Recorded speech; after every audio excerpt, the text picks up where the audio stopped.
حج کے 5 دن۔ اب آپ حضرات کے سامنے حج کا طریقہ بیان کیا جا رہا ہے۔ حج بہت آسان ہے۔ حج کے 5 دن ہیں، 8، 9، 10، 11، 12۔ ان 5 دنوں میں کچھ کام کرنے ہیں، اس کو حج کہتے ہیں۔ اس کو اچھی طرح سمجھ لیں، کیونکہ حج زندگی میں ایک ہی مرتبہ فرض ہے۔ آج 8 ذی الحجہ کو مینا جانا ہے۔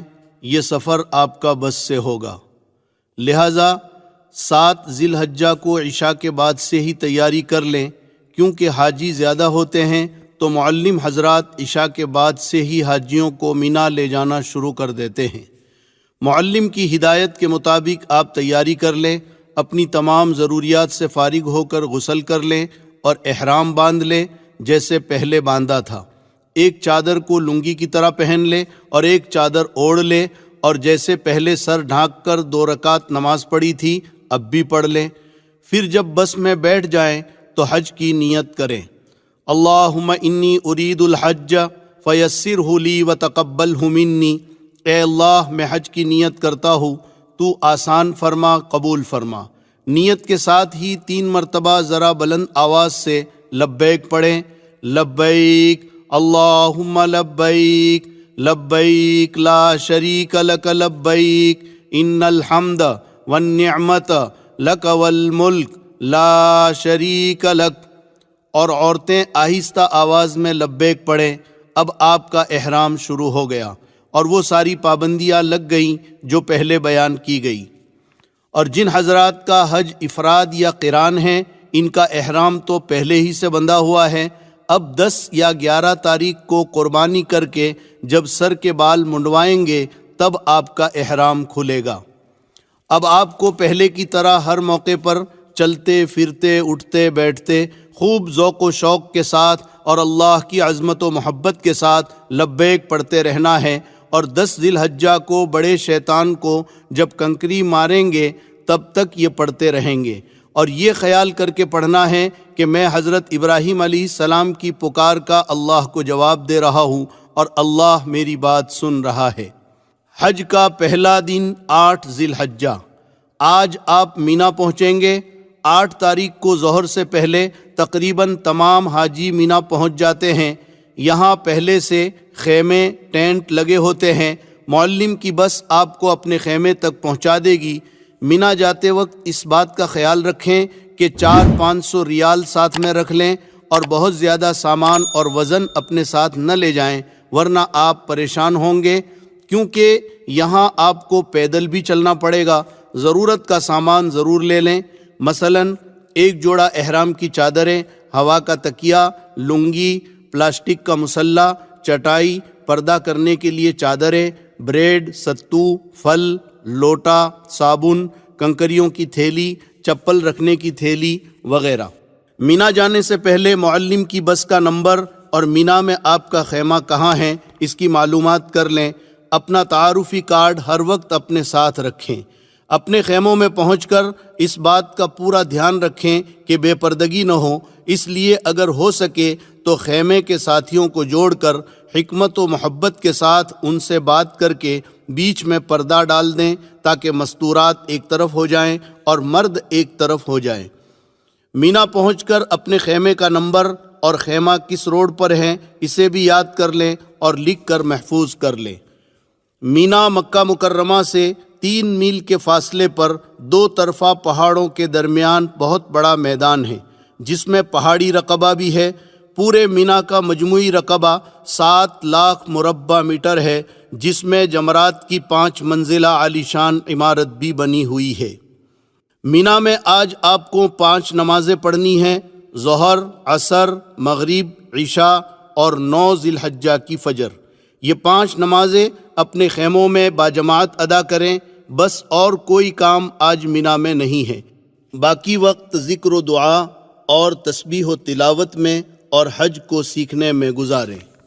حج کا دوسرا دن 9 ذی الحجہ۔ آج حج کا دوسرا دن ہے۔ آج سے ایام تشریق بھی شروع ہو گئے، لہٰذا فجر کی نماز کے بعد فوراً مرد بلند آواز سے اور عورتیں آہستہ آواز سے تکبیر تشریق پڑھیں۔ اللہ اکبر لا الہ الا اللہ واللہ اکبر وللہ الحمد۔ تکبیر تشریق 9 ذی الحجہ کی فجر سے 13 ذی الحجہ کی عصر تک ہر فرض نماز کے بعد مرد اور عورت پر 1 مرتبہ پڑھنا واجب ہے۔ 9 ذی الحجہ کا دن بڑا ہی عظیم الشان دن ہے۔ آج آپ کو سورج نکلنے کے بعد مینا سے عرفات کی طرف روانہ ہونا ہے۔ عرفات مینا سے 6 میل پر ایک بڑا میدان ہے۔ یہاں بھی پہلے سے خیمے ٹینٹ لگے ہوتے ہیں۔ عرفات میں ایک مسجد ہے، مسجد نمیرہ۔ اس میں امام حج ظہر اور عصر ایک ساتھ پڑھاتے ہیں۔ اگر آپ بھی اس مسجد میں پہنچ کر ظہر اور عصر ایک ساتھ پڑھنا چاہیں تو پڑھ سکتے ہیں، مگر اس بات کا خیال رکھیں کہ امام اس زمانے میں صبح نجد سے آتا ہے اور مسافر رہتا ہے، اس لیے دونوں نمازوں کو 2 رکعت کر کے وہ قصر پڑھاتا ہے۔ آپ بھی اگر مسافر ہیں یعنی 15 دن سے کم آپ کا قیام ہے تو امام کے ساتھ قصر پڑھ لیں، اور اگر آپ مقیم ہیں تو آپ کو 4 رکعت پڑھنی ہے۔ لہٰذا امام جب ظہر کی 2 رکعت پڑھا کر سلام پھیر دے تو آپ جلدی سے کھڑے ہو کر بغیر سورہ فاتحہ اور سورت کے رکوع سجدے کے ساتھ 2 رکعت پڑھ کر سلام پھیر دیں۔ اس کے بعد امام کے ساتھ عصر کی نماز میں شریک ہو جائیں، اور جب امام عصر کی 2 رکعت پڑھا کر سلام پھیر دے تو آپ فوراً کھڑے ہو کر باقی 2 رکعت اسی طرح پوری کر لیں، یعنی بغیر کچھ پڑھے۔ بعض لوگ مسئلہ نہ جاننے کی وجہ سے باوجود مقیم ہونے کے امام کے ساتھ سلام پھیر دیتے ہیں۔ ایسی صورت میں ان کی نماز نہیں ہوتی، انہیں اپنی نماز لوٹانا ضروری ہے۔ مگر آج کل بزرگوں بھیڑ بہت زیادہ ہوتی ہے، بھیڑ میں ہو سکتا ہے آپ اپنا خیمہ بھول جائیں اور بھٹک جائیں، اس لیے آپ مسجد نمیرہ میں جانے کی کوشش نہ کریں اور اپنے خیموں میں جماعت کے ساتھ ظہر کے وقت میں ظہر اور عصر کے وقت میں عصر کی نماز پڑھیں۔ یہاں اپنے خیموں میں دونوں نمازیں ایک ساتھ نہ پڑھیں، اس کے بعد ذکر و دعا میں لگ جائیں۔ عرفات کے یہ چند گھنٹے ظہر سے مغرب تک پورے حج کا خلاصہ اور نچوڑ ہے۔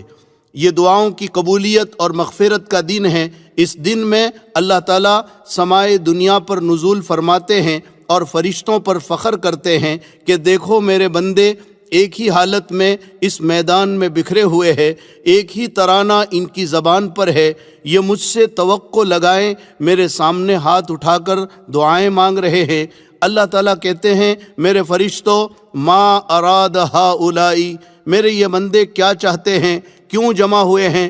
پھر اللہ کہتے ہیں یا ملائکتی انی اشہدکم انی قد غفرت لہم، میرے فرشتوں گواہ رہو میں نے ان تمام بندوں کی مغفرت کر دی۔ لہٰذا پوری طرح ہم اللہ کی طرف متوجہ رہیں۔ آج کا خاص کام دعا اور استغفار ہے۔ غروب تک قبلہ رو کھڑے کھڑے جتنا کھڑے رہ سکتے ہیں، پھر بیٹھ کر، پھر کھڑے رہ کر اللہ کے سامنے خوب گڑ گڑائیں، دعا کی کتاب پڑھیں۔ اس دن میں اپنے مالک کو جتنا منوا سکتے ہیں منوا لیں، اپنے لیے، گھر والوں کے لیے، والدین کے لیے، رشتہ داروں کے لیے، محسنین کے لیے، دوست و احباب کے لیے، مرحومین کے لیے اور تمام حاجیوں کے لیے اور پوری امت کے لیے خوب گڑ گڑا کر دعا مانگے، جس زبان میں مانگ سکتے ہیں مانگے۔ عرفات کے میدان میں زوال سے غروب تک کے وقت میں تھوڑی دیر وقوف کرنا یعنی ٹھہرنا حج کا بہت بڑا فرض ہے۔ اسی لیے حدیث شریف میں فرمایا الحج عرفہ، حج عرفہ ہی کا نام ہے۔ اسی لیے وہاں جو لوگ بیمار ہوتے ہیں، ICU میں ہوتے ہیں، ان کو بھی حکومت ایمبولنس میں ڈاکٹر کی ٹیم کے ساتھ یہاں کی حاضری کرا دیتی ہے، اور جو VIP لوگ ہوتے ہیں ان کو بھی ہیلی کاپٹر سے عرفات کے میدان میں لا کر یہ فرض پورا کرا دیتے ہیں تاکہ ان کا حج ہو جائے۔ ہو سکے تو عرفات کے میدان میں یہ چند معمولات بھی کر لیں۔ عرفات کے معمولات: عرفات میں ظہر کے بعد یہ 4 عمل کریں۔ نمبر 1، چوتھا کلمہ 100 مرتبہ، لا الہ الا اللہ وحدہ لا شریک لہ، لہ الملک و لہ الحمد وہو علی کل شیء قدیر۔ نمبر 2، بسم اللہ کے ساتھ سورہ اخلاص 100 مرتبہ، بسم اللہ الرحمن الرحیم، قل هو اللہ احد اللہ الصمد لم یلد ولم یولد ولم یکن لہ کفوا احد۔ نمبر 3 درود ابراہیم اخیر میں وعلینا معہم کے اضافے کے ساتھ 100 مرتبہ۔ اللہم صلی علی محمد وعلی آل محمد کما صلیت علی ابراہیم وعلی آل ابراہیم انک حمید مجید وعلینا معہم۔ نمبر 4 استغفار جو آپ کو یاد ہو 100 مرتبہ، استغفر اللہ ربی من کل ذنب واتوب الیہ۔ اس کے ساتھ قرآن کی تلاوت، مناجات مقبول یا الحزب الاعظم بھی پڑھ سکتے ہیں تو ضرور پڑھیں۔ حضور اکرم صلی اللہ علیہ وسلم سے عرفات میں دودھ پینا ثابت ہے، لہٰذا سنت کی اتباع میں آپ بھی اگر میسر ہو سکے تو دودھ پی لیں یا کوئی اور چیز کھا پی لیں۔ یہاں پر ایک مسئلہ اچھی طرح سمجھ لیں کہ یوں تو عرفات کا وقت 9 تاریخ کی زوال سے لے کر 10 تاریخ کی صبح صادق تک ہے، یعنی اس درمیان میں کوئی بھی آدمی حج کی نیت سے احرام پہن کر تھوڑی دیر کے لیے بھی عرفات میں آ جائے تو وہ حاجی ہو جائے گا، مگر اس میں مغرب تک رکنا واجب ہے۔ اگر کوئی مغرب سے پہلے عرفات سے نکل جائے گا تو دم لازم ہوگا۔ مزدلفہ کی طرف روانگی۔ جب سورج غروب ہو جائے تو مغرب کی نماز پڑھے بغیر مزدلفہ کی طرف روانہ ہو جائیں۔ مغرب کی نماز نہ عرفات میں پڑھے نہ راستے میں، بلکہ مزدلفہ پہنچ کر عشاء کے وقت میں مغرب اور عشاء دونوں نمازیں ایک ساتھ پڑھیں، ایک اذان اور ایک اقامت کے ساتھ، یعنی اذان کے بعد تکبیر کہہ کر فوراً مغرب کی جماعت شروع کریں، فرض پڑھ کر فوراً امام سلام پھیر دے اور اس کے بعد بغیر تکبیر کے عشاء کی جماعت شروع کرے، اس کے بعد مغرب کی سنتیں، پھر عشاء کی سنتیں اور وتر پڑھے۔ مزدلفہ عرفات سے 3 میل پر ایک میدان ہے، یہاں خیمے نہیں لگے ہوتے ہیں۔ یہ رات آپ کو مزدلفہ میں گزارنی ہے۔ یہ رات بڑی عظیم الشان اور بڑی قابل قدر ہے۔ روایتوں میں ہے کہ یہ رات شب قدر سے زیادہ قابل قدر اور افضل ہے۔ روایتوں میں ہے کہ حجۃ الوداع میں رسول اللہ صلی اللہ علیہ وسلم نے عرفات میں امت کے لیے بہت کچھ مانگا۔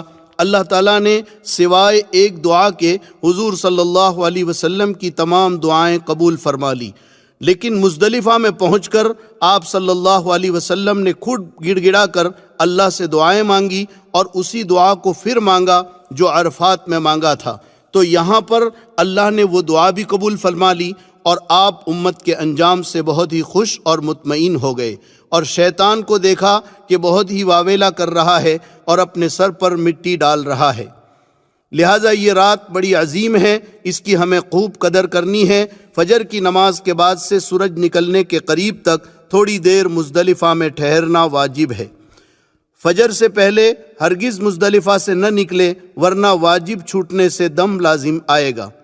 اور یہ بات بھی یاد رکھیں کہ مزدلفہ سے ایک حاجی کے لیے 70 کنکریاں بھی چن لے۔ کنکری بڑے چنے کے دانے کے برابر ہو، نہ بہت چھوٹی ہو نہ بہت زیادہ بڑی ہو۔ حج کا تیسرا دن 10 ذی الحجہ۔ جب مزدلفہ میں سورج نکلنے کا وقت قریب ہو جائے تو وہاں سے مینا کی طرف روانہ ہو جائیں۔ آج 10 ذی الحجہ یعنی قربانی کا دن ہے، عید کا دن ہے۔ حج کی مشغولی کی وجہ سے عید کی نماز اللہ نے حاجیوں سے معاف کر دی ہے۔ آج آپ کو 4 کام کرنے ہیں اور بہت آسان ہیں۔ نمبر 1 جمرات کی رمی یعنی شیطانوں کو کنکریاں مارنا۔ نمبر 2 قربانی۔ نمبر 3 حلق یا قصر یعنی بال منڈوانا یا بال کٹوانا۔ نمبر 4 طواف زیارت۔ 10 ذی الحجہ کا پہلا کام، سب سے پہلے آج آپ کو رمی کرنی ہے، پھر قربانی کرنی ہے، پھر حلق کرنا ہے۔ ان 3 میں ترتیب واجب ہے، اور طواف زیارت 10 کی صبح سے 12 کی مغرب تک کبھی بھی کر سکتے ہیں، ترتیب ضروری نہیں۔ تو آج مینا میں سب سے پہلے جمرہ عقبہ یعنی بڑے شیطان کو 7 کنکریاں مارنا ہے۔ مینا میں 3 جگہوں پر لمبے ستون بنے ہوئے ہیں، ان کو جمرات کہتے ہیں۔ اب اس کی 5 منزلہ عالیشان عمارت بنی ہوئی ہے اور ہر طرف سے آنے والوں کے لیے الگ الگ منزلیں طے کر دیے ہیں۔ داخل ہونے کا راستہ بھی الگ ہے اور نکلنے کا راستہ بھی الگ ہے۔ پہلا جمرہ مسجد خیف کے قریب ہے جس کو جمرہ اولا کہتے ہیں، دوسرا اس سے آگے ہے، اس کو جمرہ وسطیٰ یعنی درمیانی جمرہ کہتے ہیں، تیسرا بالکل مینا کے اخیر میں ہے جس کو جمرہ عقبہ یعنی آخری جمرہ کہتے ہیں۔ آج صرف جمرہ عقبہ یعنی بڑے شیطان کو 7 کنکریاں مارنا ہے، اس کا وقت صبح صادق سے آئندہ کل کی صبح صادق تک ہے، لہٰذا اس میں جلد بازی بالکل نہ کریں، جس وقت سہولت اور آسانی ہو اس وقت ماریں، رات میں بھی مار سکتے ہیں۔ اور ابھی تک جو آپ لبیک پڑھ رہے تھے، بڑے شیطان پر پہلی کنکری کے ساتھ لبیک کا سلسلہ بند کر دیں۔ تو 10 تاریخ کا پہلا کام بڑے شیطان کو 7 کنکریاں مارنا ہے۔ کنکری شہادت کی انگلی اور انگوٹھے سے پکڑیں اور ہر کنکری کے ساتھ یہ دعا پڑھتے جائیں، بسم اللہ اللہ اکبر رغمن للشیطان ورضن للرحمن۔ میں کنکری مارتا ہوں شیطان کو ذلیل کرنے اور رحمان کو راضی کرنے کے لیے۔ اگر پوری دعا یاد نہ ہو تو صرف بسم اللہ اللہ اکبر کہہ کر اپنی زبان میں کہے، شیطان کو ذلیل کرنے اور رحمان کو راضی کرنے کے لیے میں کنکری مارتا ہوں۔ یہ بات ذہن میں رکھیں کہ کنکریاں ستون ہی کو لگنا ضروری نہیں، بلکہ ستون کے اطراف میں بنے ہوئے دائرے میں بھی گر جائے گی تو واجب ادا ہو جائے گا۔ یہ بات بھی اچھی طرح سمجھ لیں کہ ہر کنکری کو الگ الگ مارنا ہے۔ اگر کسی نے غلطی سے یا غصے سے 7 کنکریاں ایک ساتھ مار دی تو یہ ایک ہی کنکری مانی جائے گی، لہٰذا ایک ایک کنکری الگ الگ ماریں۔ کنکری مارنے کے لیے جب اپنے خیمے سے چلے تو کچھ کنکریاں زیادہ لے کر چلیں تاکہ کوئی کنکری آپ کے ہاتھ سے گر جائے تو کم نہ پڑے، کیونکہ وہاں سے کنکری اٹھانا سخت منع ہے۔ یہ بات بھی اچھی طرح سمجھ لیں کہ کنکریاں کیوں ماری جاتی ہے۔ سیدنا ابراہیم علیہ السلام جب اپنے بیٹے حضرت اسماعیل علیہ السلام کو اللہ کے حکم سے ذبح کرنے کے لیے لے کر چلے تو سب سے پہلے شیطان پہلے جمرے کے پاس ملا اور ذبح کرنے سے روکنا چاہا۔ حضرت ابراہیم علیہ السلام نے 7 کنکریاں ماری تو وہ زمین میں دھس گیا۔ آگے بڑھ کر دوسرے جمرے کے پاس نظر آیا اور ذبح کے ارادے سے روکنا چاہا۔ یہاں بھی حضرت ابراہیم علیہ السلام نے 7 کنکریاں ماری، وہ زمین میں دھس گیا۔ پھر چھوٹے جمرے کی جگہ نظر آیا، یہاں بھی حضرت ابراہیم علیہ السلام نے 7 کنکریاں ماری، وہ زمین میں دھس گیا۔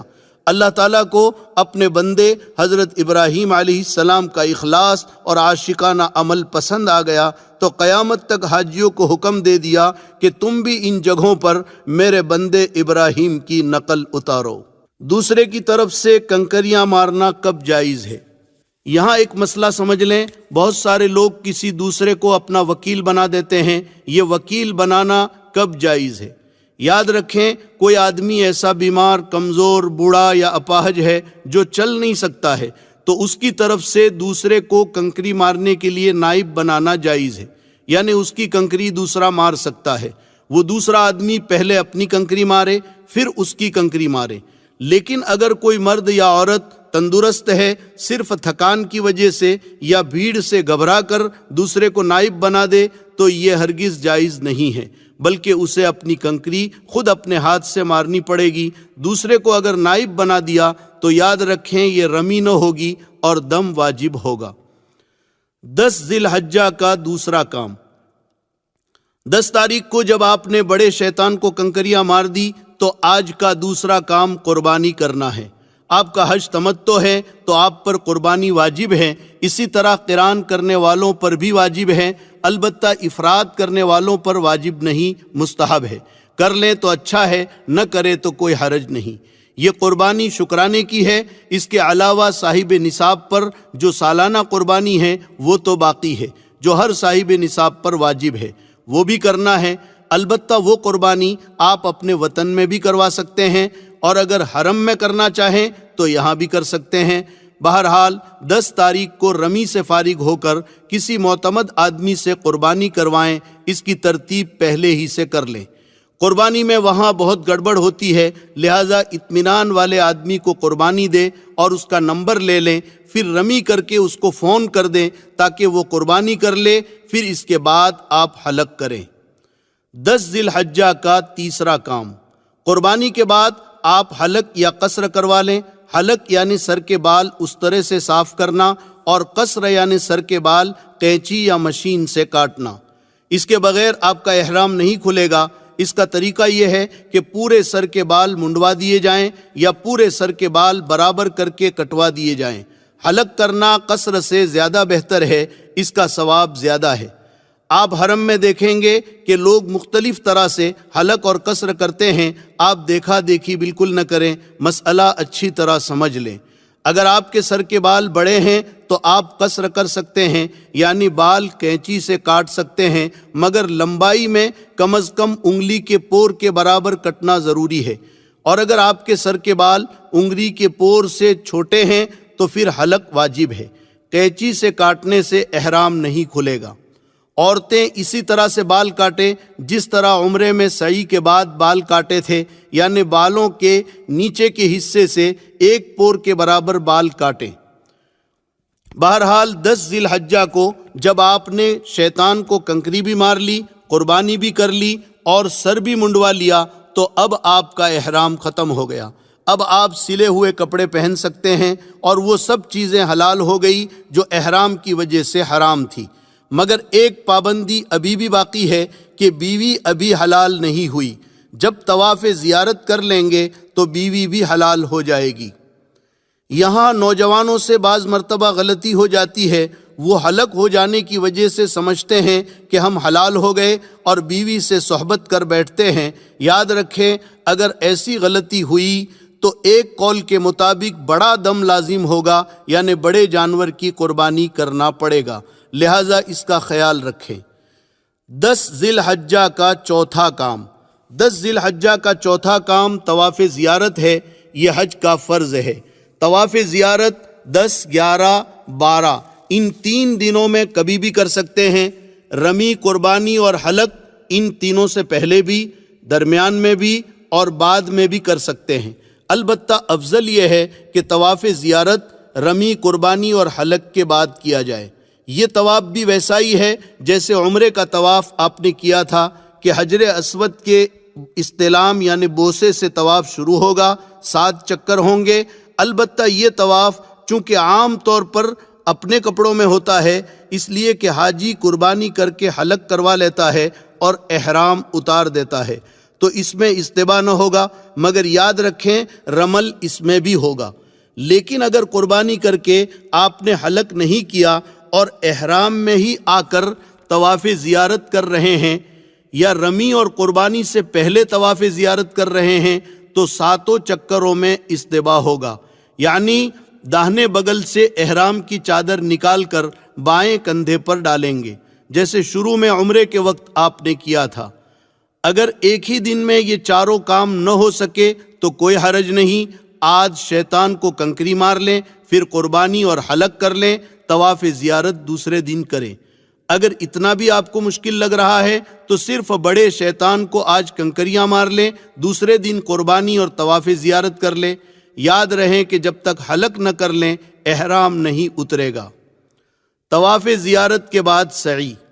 طواف زیارت کے بعد ہر حاجی کو سعی کرنی ہوتی ہے۔ یہ سعی طواف زیارت کے بعد ذی الحجہ کے مہینے میں اخیر تک کبھی بھی کر سکتے ہیں۔ اس سعی کے لیے احرام اور نفلی طواف بھی شرط نہیں، بس صرف صفا مروہ کے 7 پھیرے اس طرح سے کرنے ہیں جس طرح آپ نے عمرے کے طواف کے بعد سعی میں کیے تھے۔ لہٰذا حج کے 5 دنوں میں اگر تھکان زیادہ ہو جائے تو صرف طواف زیارت کر لیں اور اس کی سعی 2-3 دن کے بعد کریں، اس میں کوئی نقصان بھی نہیں اور کوئی دم وغیرہ بھی نہیں۔ عورتوں کے لیے ایک اہم مسئلہ، اگر حج کے دوران عورت کو مخصوص ایام شروع ہو جائیں تو وہ حج کے تمام امور ادا کرے، صرف طواف زیارت اس وقت تک نہ کرے جب تک پاک نہ ہو جائے اور نہ اس حالت میں حرم میں داخل ہوں۔ اس تاخیر سے اس پر دم واجب نہ ہوگا اور نہ گناہ ہوگا، البتہ پاک ہو جانے کے بعد پھر طواف زیارت میں تاخیر نہ کرنا چاہیے۔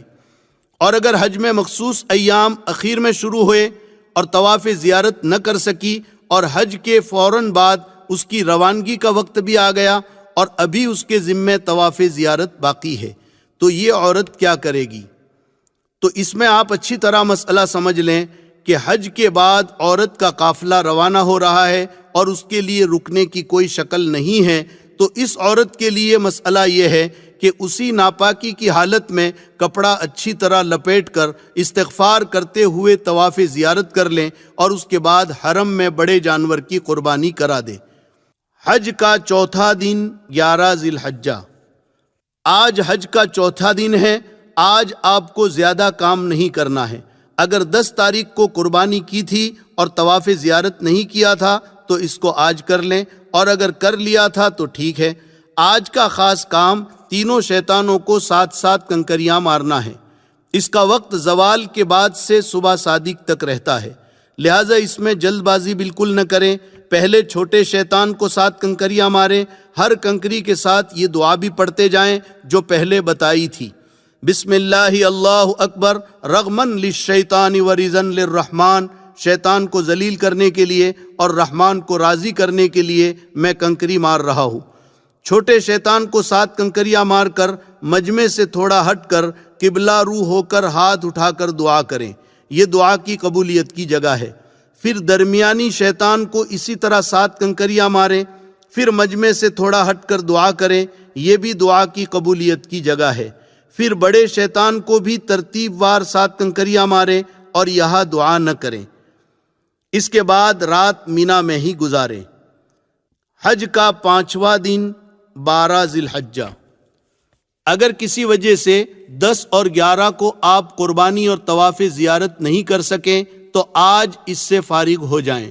آج مغرب تک کسی حالت میں طواف زیارت کر لینا ہے۔ اگر آج مغرب تک نہیں کر سکے، کم از کم 4 چکر بھی نہیں ہو سکے تو دم دینا پڑے گا، اور اگر مغرب تک 4 چکر پورے ہو گئے تو دم نہیں آئے گا۔ باقی چکر مغرب کے بعد پورے کر لیں، اس کے بعد سعی کر لیں۔ آج کا خاص کام تینوں شیطانوں کو 7 کنکریاں مارنا ہے، بالکل اسی طرح جیسے کل مار چکے ہو۔ ہر کنکری کے ساتھ دعا پڑھنی ہے۔ پہلے اور دوسرے شیطان کو کنکری مار کر مجمع سے تھوڑا دور ہٹ کر دعا کرنی ہے، تیسرے شیطان کو کنکری مار کر دعا نہیں کرنی ہے۔ آج یعنی 12 تاریخ کو بھی کنکری مارنے کا وقت زوال سے اگلے دن کی صبح صادق تک ہے، لہٰذا جلد بازی نہ کریں، رات میں بھی مار سکتے ہیں۔ اس کے بعد 13 تاریخ کی رمی اختیاری ہے، آپ اگر کرنا چاہیں تو کریں ورنہ نہیں۔ قرآن نے دونوں آپشن دیے ہیں۔ اگر 12 تاریخ کو مکہ جانا چاہتے ہیں تو شام کو یا رات کو کنکریاں مارتے ہوئے مکہ نکل جائیں، لیکن اگر آپ لیٹ ہو گئے اور صبح صادق مینا میں ہو گئی تو پھر 13 کی رمی واجب ہوگی۔ اب 13 کی رمی بھی آپ کریں گے، اور 13 کی رمی کا وقت بھی زوال کے بعد شروع ہوتا ہے، مگر زوال سے پہلے بھی مار سکتے ہیں کراہت کے ساتھ، اور وقت مغرب تک رہتا ہے۔ 13 کی مغرب تک نہیں مار سکے تو دم لازم آئے گا۔ رمی کی بڑی فضیلت ہے۔ ہر کنکری پر اللہ تعالیٰ ایک مہلک اور بھاری گناہ معاف کرتا ہے جو آدمی کو ہلاک کرنے کے لیے کافی ہوتا ہے۔ طواف وداع۔ اب اللہ نے آپ کا حج پورا کر دیا، اب آپ پر کوئی خاص کام باقی نہیں رہا، صرف ایک کام رہ گیا، وہ یہ کہ جب آپ مکہ مکرمہ سے رخصت ہوں گے تو آپ کو رخصتی طواف کرنا ہے، جس کو طواف وداع کہتے ہیں۔ وہ بھی صرف طواف ہے، اس میں سعی نہیں ہے۔ اس میں بھی سہولت ہے، بالکل نکلتے وقت اگر موقع نہیں مل سکا تو کوئی حرج نہیں۔ حج کے بعد مکہ میں جتنے دن آپ رہیں گے تو اس میں آپ نفلی طواف تو کریں گے ہی، تو جو آخری طواف آپ نے کیا ہے وہ رخصتی طواف سمجھا جائے گا۔ لیکن اگر آپ کو پتہ ہے اور نکلنے کا وقت معلوم ہے اور موقع ہے تو آخری طواف دھیان کے ساتھ ضرور کر لیں۔ یہ الوداعی طواف شاید کوئی حاجی ہو جو روئے بغیر کرتا ہو، لوگ ہچکیاں مار کر روتے ہیں، یہ آخری طواف ہے، پتہ نہیں پھر نصیب ہوتا ہے یا نہیں۔ 25 دن اور 1 مہینے میں آپ کا دل بیت اللہ سے ایسا لگ چکا کہ آپ اپنے آنسوؤں پر قابو نہیں کر سکتے۔ سوچو میرے آقا مدنی صلی اللہ علیہ وسلم پر کیا گزری ہوگی جب مکے والوں نے ہجرت کرنے پر مجبور کر دیا۔ آپ کے 53 سال مکہ مکرمہ میں گزرے تھے، بچپن بھی یہاں گزرا تھا، جوانی بھی یہاں گزری تھی، جبریل امین پہلی وحی بھی یہاں لے کر آئے تھے۔ آپ کو کتنا بھاری پڑا ہوگا۔ آپ مکے سے باہر نکل کر ایک ٹیلے پر چڑھ کر مکے کی طرف حسرت بھری نگاہ ڈال کر روتے ہوئے کہہ رہے ہیں، یا ارض مکہ انکی لخیر ارض اللہ و احب ارض اللہ، اے سرزمین مکہ تو اللہ کی زمینوں میں سب سے زیادہ پیاری اور سب سے زیادہ محبوب ہے، مگر یہ تیرے اندر رہنے والے مجھے رہنے نہیں دیتے، اگر یہ مجھے نہ روکتے تو میں کہیں نہ جاتا۔ پھر مدینے کی طرف چل دیے۔ آپ کی آنکھوں سے آنسو جاری ہے۔ راستے میں اللہ نے قرآن اتارا، ان الذی فرض علیک القرآن لرادک الی معاد، میرے محبوب جس اللہ نے آپ کے اوپر قرآن اتارا ہے وہ اللہ آپ کو عزت اور اکرام کے ساتھ دوبارہ مکہ لائے گا۔ بہرحال الوداعی طواف میں رونا یہ قبولیت کی نشانی ہے۔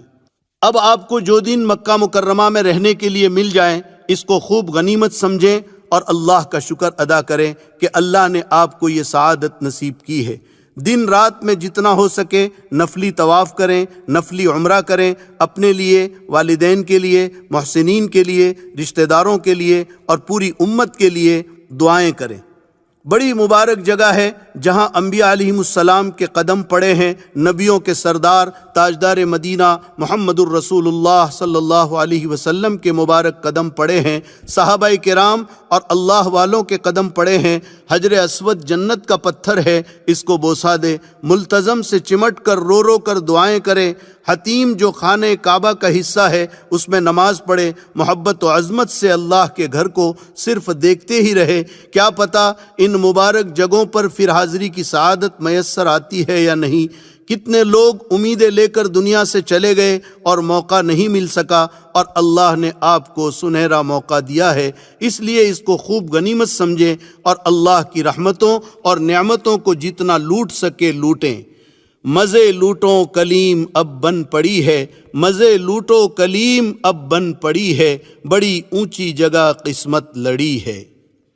مکہ مکرمہ کے کچھ تاریخی اور متبرک مقامات۔ جنت المعلی مکہ مکرمہ کا قبرستان ہے۔ یہ جنت البقیع یعنی مدینے کے قبرستان کے بعد تمام قبرستانوں سے افضل ہے۔